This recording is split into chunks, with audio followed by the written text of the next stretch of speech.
ran this year's BFI Film Academy half on Zoom and half in person. And we started off by finding out which roles the participants wanted to either build on or just have a go at for the first time. This year we had 4 who wanted to act. Well, I had quite a fun job in that I got to be both acting and directing over the shoot, which was it was quite fun to be on both sides of the camera. So today, alongside acting, I've been doing some ADR, which is where we replace audio with voiceovers from actors. Baroness.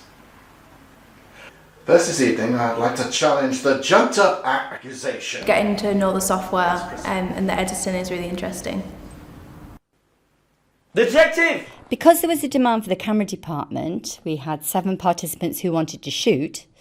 We engaged Adam Pickford, who was on the first Academy signal round 10 years ago for the BFI. Yeah, BFI Academy, the first round of it, I think they did in 2013, I think, or 2012. And that's when I first started getting interested in lighting and realizing that was quite an important aspect of making films. My lighting was absolutely terrible.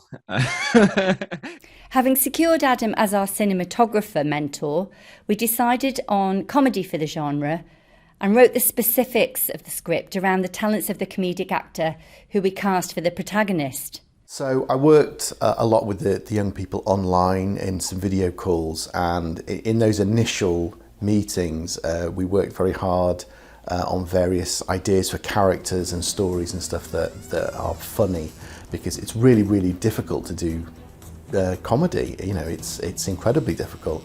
But they had some really, really good ideas, and I think that those come over on screen.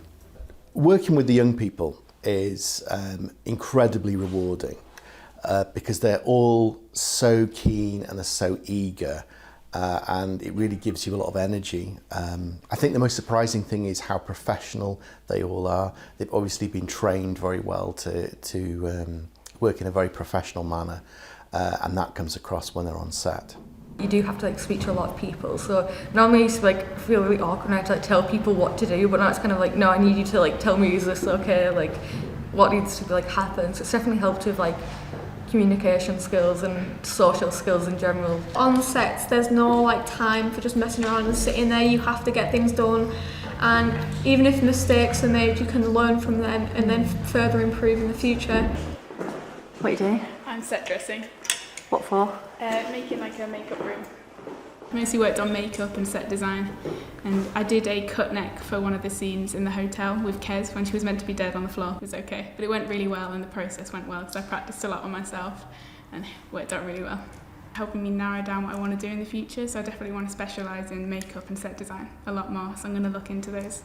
I kind of knew the basics of what you need on a film set for actors, cameras, but there's so many different parts of it that I never knew I didn't even think so much went into it. So I think the most fun part for me was maybe watching other people do their jobs and learn about things, and also being able to have a go at it. As I got there, I heard screaming. Screaming, yeah. Now, was it like a... Maybe like a more like a... maybe psycho scream, the... Yeah. More like a... That was a pterodactyl. Classic guilty conscience.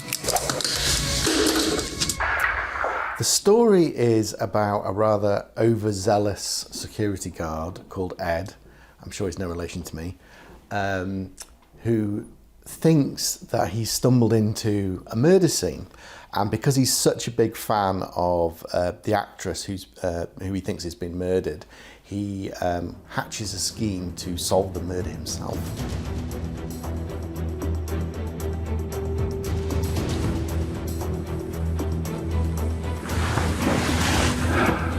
I will avenge your death.